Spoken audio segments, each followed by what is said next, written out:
하나님께서 우리의 모든 것 되실 줄로 믿습니다. 하나님이 오늘도 우리의 찬송, 우리의 예배를 받으실 줄로 믿습니다. 우리 예배를 받으시는 하나님께서 우리에게 하늘의 은혜를 부어 주실 줄로 믿습니다. 오늘 이사야 40장 1절부터 11절까지의 말씀을 통하여서 우리가 은혜 받기를 원합니다. 성경을 분류할 때 이사야서를 대선지서로 분류를 합니다. 이사야서의 내용이 아주 길기 때문에 예레미야, 에가, 그리고 에스겔, 다니엘 이렇게 5권의 책을 대선지서로 분류해서 부릅니다. 이사야서는 1장부터 66장까지 있지요. 이것을 제1 이사야 그리고 제2 이사야 그렇게 두 부분으로 나누기도 합니다. 최근의 연구에 의하면 제2 이사야서를 다시 두 부분으로 나누어서 1, 2, 3 이사야서 그렇게 구분하기도 합니다.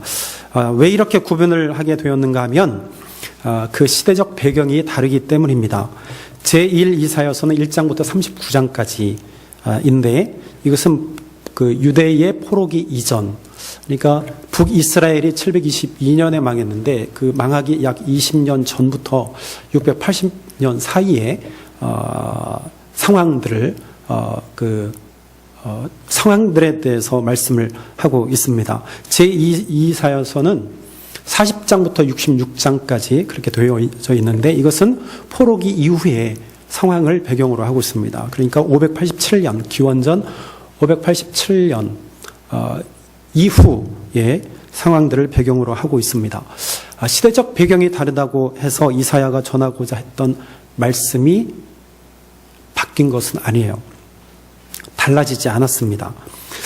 이사야서 전체의 중심 주제는 회개, 심판, 그리고 구원입니다. 상당히 오랜 그러한 갭이 있었지만 이 하나님께서 이스라엘 백성들에게 주시는 이 말씀은 일관됩니다. 통일성이 있습니다.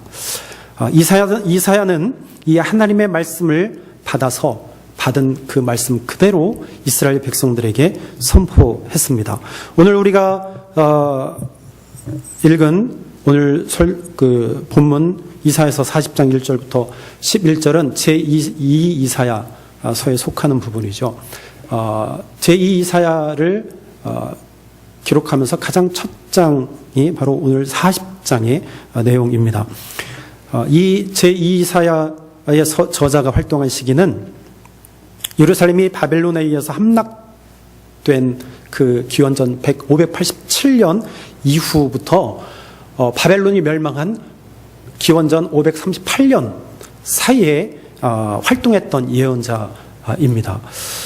그가 활동했던 시절은요, 유대인들에게 가장 고통스럽고 치욕스러운 때였습니다. 말씀드리지 않아도 여러분들 아시잖아요. 그죠? 이미 기원전 722년에 이스라엘이 아수르에 의해서 당대 주변을 패권을 가지고 장악했던 아수르에 의해서 북이스라엘이 멸망을 했습니다. 그 북이스라엘이 멸망하는 상황을 이 이사야서는 목도했습니다. 그 살아있을 때 북이스라엘이 망했습니다. 또 그 상황들을 이사야 선지자는 하나님으로부터 말씀을 듣고 유다 백성 그리고 북이스라엘 백성들에게 하나님의 말씀을 강하게 선포했습니다. 하나님께 돌아오라, 하나님을 바라보라, 하나님의 말씀을 의지하라, 그렇게 선포를 했습니다. 북이스라엘이 멸망하였듯이 남왕국, 그러니까 다윗과 솔로몬의 왕조도 북이스라엘이 멸망한 것과 똑같이 당대의 세계를 평정해가는 바벨론이라고 하는 제국에 의해서 멸망을 당했습니다. 아수르는 이 바벨론에 의해서 멸망이 되고 그 강대국을 멸망시킨 이 바벨론은 주변의 나라들을 하나둘씩 멸망해 갔습니다. 바로 바벨론에 의해서 남쪽 유다도 역시 멸망하고 말았습니다. 멸망 당시에 이스라엘은요, 처참했습니다. 이스라엘 백성들의 신앙의 중심인 성전이 파괴되어지고 성전 안에 있는 많은 기물들은 바로 바벨론으로 옮겨지게 되었습니다. 백성들은 바벨론의 식민 통치를 받았고 남쪽에 있는 많은 백성들, 많은 지도자들, 지식인들은 포로로 잡혀가게 되었습니다. 바벨론 제국으로 끌려간 유대인들은요, 제국의 권위와 억압 앞에서 고통과 열등감을 가지고 살아갔습니다. 날이 갈수록 그들의 몸과 마음은 지칠 대로 지쳤습니다. 성전으로부터 멀리 떨어져 있는 그들의 영적 상태도 피폐해져 갔습니다. 우리나라도 이스라엘과 같은 시기가 있었지요. 바로 일본에 의해서 우리가 식민 통치를 받았습니다.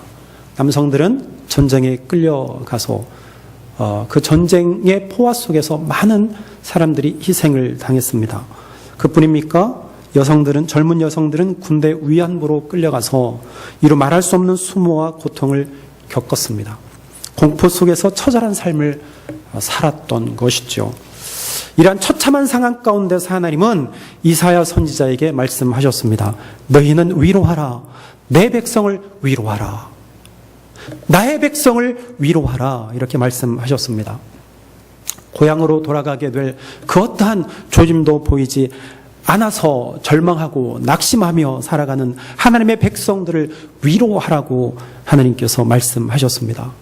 또 한편으로는 포로 생활을 하면서조차 하나님을 섬기지 아니하고 하나님을 망각하고 바벨론에 동화되어서 사는 백성들을 향해서 지금도 살아계셔서 역사하시는 하나님의 말씀을 전하라고 하나님께서 이사야에게 말씀하셨습니다. 내 백성을 위로하라.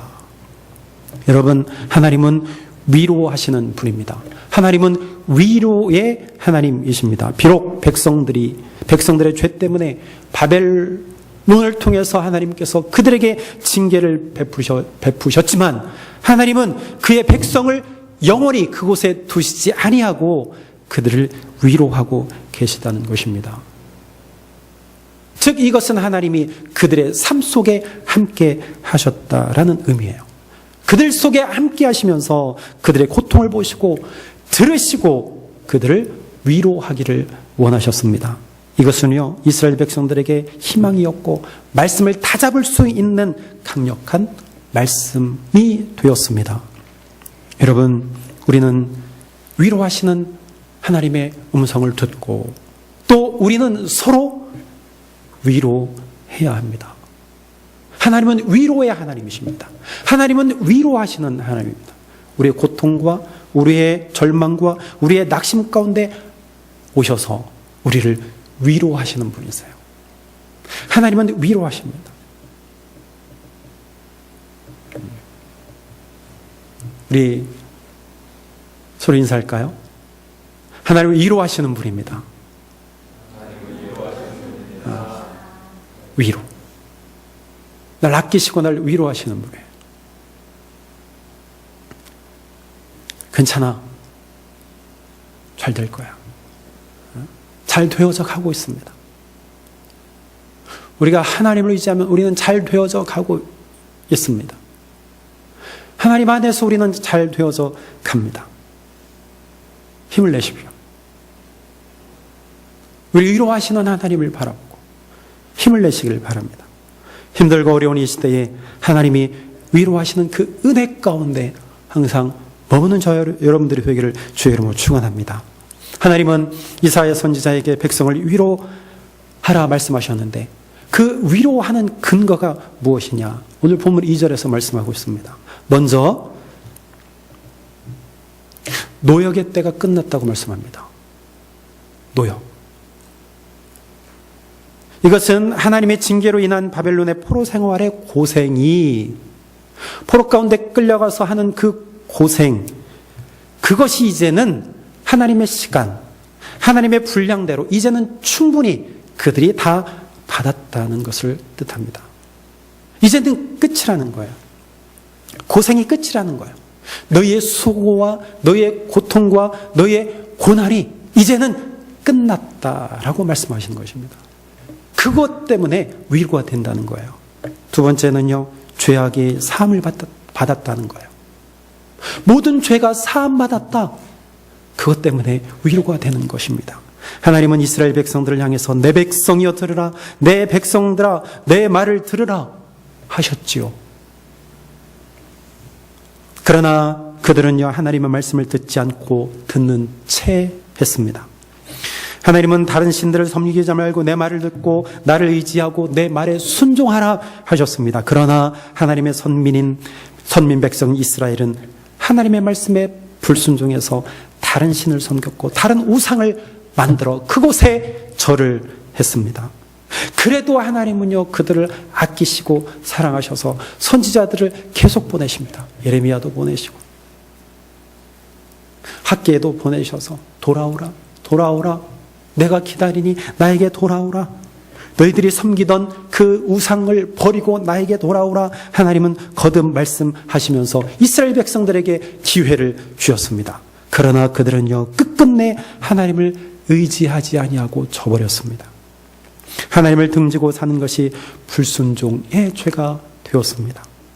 그래서 하나님은요, 그들의 죄악으로 말미암아 그들에게 형벌을 내리셨습니다. 그런데 무한히 자비로우신 하나님은요, 백성들을 그 죄악 가운데 거저 두지 않으셨습니다. 즉 그들의 죄를 용서하시겠다고 지금 선언하고 계십니다. 여러분, 죄 용서함 받은 것, 이것이 바로 위로의 메시지의 핵심입니다. 하나님은요, 조상들과 맺은 그 언약을 기억하고 이스라엘 백성들의 모든 죄악들을 이 시간 용서하시겠다고 선언하고 계시는 것입니다. 하나님은요, 하나님의 백성들을 영원한 형벌에 내버려 두지 아니하시고 생명의 길을 열어 주셨습니다. 하나님은 자기 백성들의 죄악을 사하시고 회복시키시기를 원하십니다. 그것이 하나님의 마음이에요.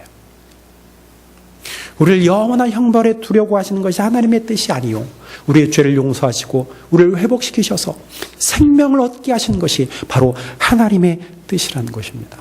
우리나 그 하나님의 뜻을 오해하면 안 돼요. 우리가 그 하나님의 뜻을 잘못 생각하면 안 됩니다. 왜 하나님은 여전히 우리를 이 고통 가운데 두시는가? 그 하나님을 원망하면 안 됩니다. 이러한 상황을 통해서 하나님께서 나에게 무엇을 말씀하시는 것인가? 이러한 상황을 통해서 하나님이 나를 어떻게 인도하실 것인가? 믿음이 성숙한 자는 이렇게 생각할 줄 압니다. 하나님의 본래의 목적은 우리를 살리신 것입니다. 마지막 위로의 근거는요, 그의 모든 죄로 말미암아 여호와의 손에서 벌을 배나 받았다는 거예요. 벌을 배나 받았다는 것입니다. 불순종의 징벌로 바벨론에서 형벌을 곱절이나 받아서 이제는 이 모든 고난의 상황에서 벗어나 고향으로 돌아가게 될 것이라는 뜻이에요. 더 이상의 징벌을 내가 이제는 여기서 스톱, 더 이상 내리지 않겠다, 그 뜻입니다. 이제는 너희가 죄로부터 자유롭게 되어서 이제는 너의 땅 고토로 돌아가리라, 너의 고향으로 돌아가리라, 그 말씀입니다. 쉽게 말하면 그만하면 됐다라는 거예요. 죄의 형벌을 곱절이나 받았으니 이제는 되었다, 너희가 돌아갈 때가 되었다라는 의미입니다. 이사야는 위로하라는 명령에 의해서 몇 가지 명령을 더 받습니다. 하나님께서 이사야에게 더 말씀하십니다. 본문 3절에 이렇게 말합니다. 하나님의 대로를 평탄케 하라. 이 말은요, 세례 요한도 한 말씀이에요. 요한복음 1장 23절에 보니까 나는 선지자 이사야 말과 같이 주의 길을 곧게 하라고 광야에서 외치는 자의 소리로다. 이사야서 40장 3절 말씀을 인용을 해서 그가 말했습니다. 이사야 선지자도 세례 요한도 주의 오실 길을 평탄하게 하고 그의 길을 곧게 하라고 외쳤습니다. 포로 생활을 하고 있는 바벨론에서 여러분 예루살렘으로 오려면은요, 그 길이 울퉁불퉁합니다. 그리고 높은 언덕도 건너야 됩니다. 또 좁은 계곡도 지나가야 합니다. 높은 산이 있습니다. 또는 낮은 산이 있습니다. 그래서 높은 산은 낮추고 꾸불꾸불한 길은 곧게 해야 합니다. 좁은 길은 넓혀야 합니다. 그래야 지나갈 수 있죠. 여러분, 대로를 평탄하게 하라는 명령과 주의 오실 길을 곧게 하라는 이 뜻이 무엇일까요? 진짜 삽을 들고 가서 우리가 그의 길을 예비하라는 말씀일까요? 아니요. 이 말의 뜻은 참되신 하나님을 맞을 준비를 하라는 거예요. 하나님을 받아들일 마음의 준비를 하라는 거예요. 그러면 어떻게 우리가 준비하는 것일까요? 주님을 맞을 준비를 우리가 어떻게 해야 합니까? 세례 요한이 우리에게 증거한 말씀을 우리는 들어야 됩니다. 바로 회개하는 것입니다. 회개하는 것이 주의 길을 준비하는 거예요. 회개하는 것이 우리의 길을 평탄케 하는 것입니다. 또한 회개의 세례를 받는 것입니다. 회개에서 회개의 세례를 받는 것이 주의 길을 준비하는 것입니다. 주님을 맞을 준비를 하는 것입니다. 또한 회개에 합당한 열매를 맺는 것입니다. 진실로 하나님께 회개한 자는요, 삶 속에서 합당한 열매를 맺게 될 것입니다. 여러분, 우리는 이 외치는 소리에 귀를 기울여야 합니다. 주님 오실 길을 날마다, 주님 오실 길을 날마다 준비하고 예비하며 사는 거룩한 백성이 되기를 주의 이름으로 축원합니다. 본문 6절에 이렇게 말합니다. 외치라 말합니다. 이사야는 내가 무엇이라 외치리까? 이렇게 묻지요. 하나님이 다시 말씀하십니다. 모든 육체가 풀이라는 사실을 외치라. 모든 육체가 풀이다. 풀과 꽃은요, 시들게 되어 있습니다. 영원하지 않습니다. 이와 마찬가지로 모든 육체는 시들게 된다는 것이죠. 모든 육체는 시듭니다. 세상의 모든 나라도 결국은 금방 피었다 치는 풀과 같은 연약한 존재라는 것을 우리에게 말씀하고 있는 것입니다.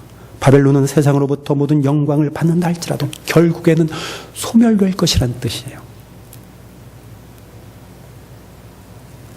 이 말씀을 이스라엘 백성들이 들을 때 어떻게 생각했을까요? 그것이 위로가 되는 것입니다. 이 강대국, 우리가 생각할 때는 이 강대국 바벨론이 영원할 것이라고 생각했는데 아니다. 그것이 아니다. 바벨론도 결국엔 꽃과 풀과 같이 결국에는 시들게 될 것이라고 하신 말씀을 통해서 그들은요, 큰 위로가 되었을 것입니다. 그들에게 큰 위로가 되었을 것입니다. 여러분, 우리 인생은요, 풀 같고 꽃과 같습니다. 언젠가는 시들해져요. 여러분, 나이가 들면서 우리의 육신이 시들해지는 것 여러분들 경험하시지 않습니까? 영원하지 않아요. 영원한 것은 무엇이냐? 하나님의 말씀인 줄로 믿으시길 바랍니다. 오늘 말씀에서 하나님의 말씀은 영원히 서리라. 8절에 말씀합니다. 푸른 마르고 꽃은 시드나 우리 하나님의 말씀은 영원히 서리라. 이 말이 뭐냐? 하나님이 지금 위로하시고 선포하신 이 말씀이 그대로 이루어지리라, 이 말씀이에요. 내가 바벨론 가운데서 너희를 구원해내리라. 너희들이 고토로 돌아가리라. 이 말씀이 반드시 이루어지리라. 그 말씀이에요. 이 말씀이 바로 하나님의 말씀은 영원히 서리라. 하나님의 말씀은 영원히 서리라. 오늘 9절은 또 이렇게 말합니다. 높은 산에 올라가서 너희 하나님을 보라 외치라고 말합니다. 높은 곳에 가서 너희 하나님을 보라 외치라. 여러분, 사실 하나님은 우리의 눈에 보이지 않습니다. 하나님을 직접 본 자는 죽는다고 했습니다. 그래서 모세도요, 하나님을 보지 않고 하나님의 등만 보았습니다. 그러나 우리가 하나님을 볼 수는 없지만 하나님이 행하시는 일들은 우리가 볼 수 있습니다. 그렇죠? 여러분, 하나님이 하시는 일이 무엇일까요? 이스라엘 백성들에게 하나님이 하신 일들을 목도하게 될 것인데 그것이 무엇일까요? 그것은 바로 포로 가운데서 해방되어져서 내 땅, 내 고향, 내가 살던 땅, 바로 예루살렘으로 돌아가는 것입니다. 그것이 바로 하나님께서 하실 일이에요. 바벨론 가운데서 백성들이 지치고 힘들어할 그 순간에 하나님이 역사하셔서 그들을 이끌어내셔서 그들의 땅으로 돌아가게 하시는 그 일을 백성들에게 말씀하시면서 너희가 그것을 보리라 말씀하고 있습니다. 하나님 볼 수 없지만 우리는 하나님이 하시는 일들은 우리가 분명히 목격할 수 있습니다. 오늘도 하나님은 살아계셔서 하나님이 역사하셔서 모든 일들을 행하고 계십니다. 눈을 뜬 자만이 하나님이 행하시는 일들을 볼 수 있습니다. 여러분, 이 세상은 우리의 역사대로 돌아가는 것 같지만 아니요. 인간의 역사를 하나님께서 하나님의 역사로 바꾸어 가고 계시다는 사실입니다. 그러므로 여호와 하나님을 바라보라 이렇게 말하는 것입니다. 역사를 주관하시는 하나님, 통치자이신 하나님을 바라보라. 높은 곳에 올라가서 여호와 하나님을 바라보라 선포하라.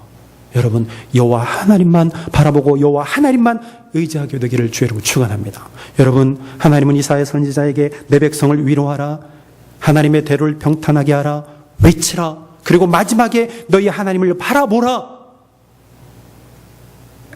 이 말을 백성에게 선포하라고 명령하십니다. 내 백성을 위로하라는 말씀으로 시작해서 하나님을 바라보라는 말씀으로 끝나고 있습니다.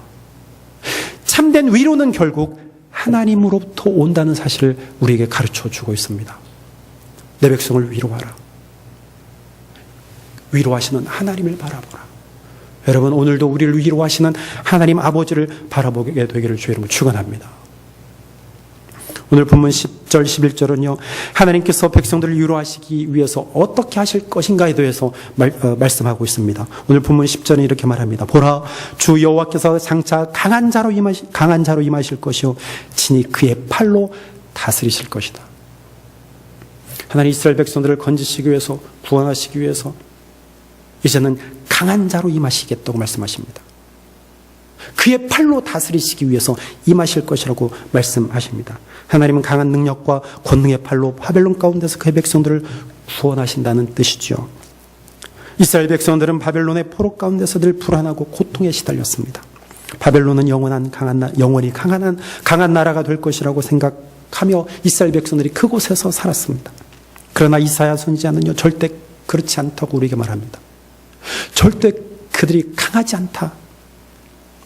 오직 하나님만이 강한 능력을 가지시고 여기에 오셔서 우리를 구원하신다는 사실을 그가 깨닫고 백성들에게 지금 선포하고 있습니다. 하나님만이 하나님의 능력으로 하나님의 백성들을 이끌어 가실 것이라고, 다스리실 것이라고 지금 말씀합니다. 여러분, 하나님은요, 역사의 주인이십니다. 하나님은 그의 팔로 친히 다스리시는 분입니다. 인간의 생각과는 전혀 다른 방법으로 다스리시는 분입니다. 그러므로 하나님을 우리는 바라보아야 합니다.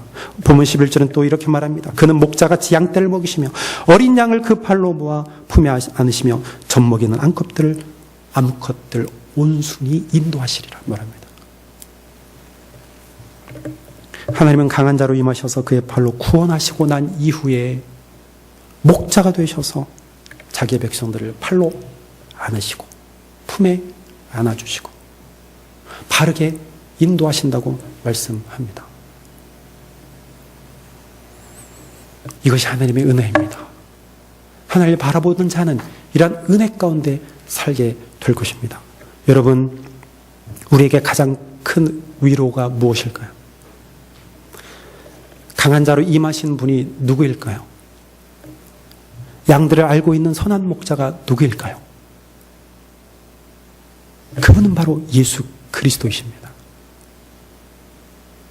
하나님은요, 아들 예수 그리스도를 통해서 강한 자로 이 땅 가운데 임재하셨습니다.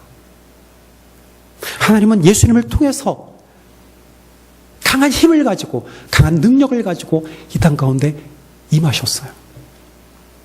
하나님은 인류를 사랑하시고 품에 안으시고 인도하시기 위해서 아들 예수 그리스도를 이 땅 가운데 보내셨습니다.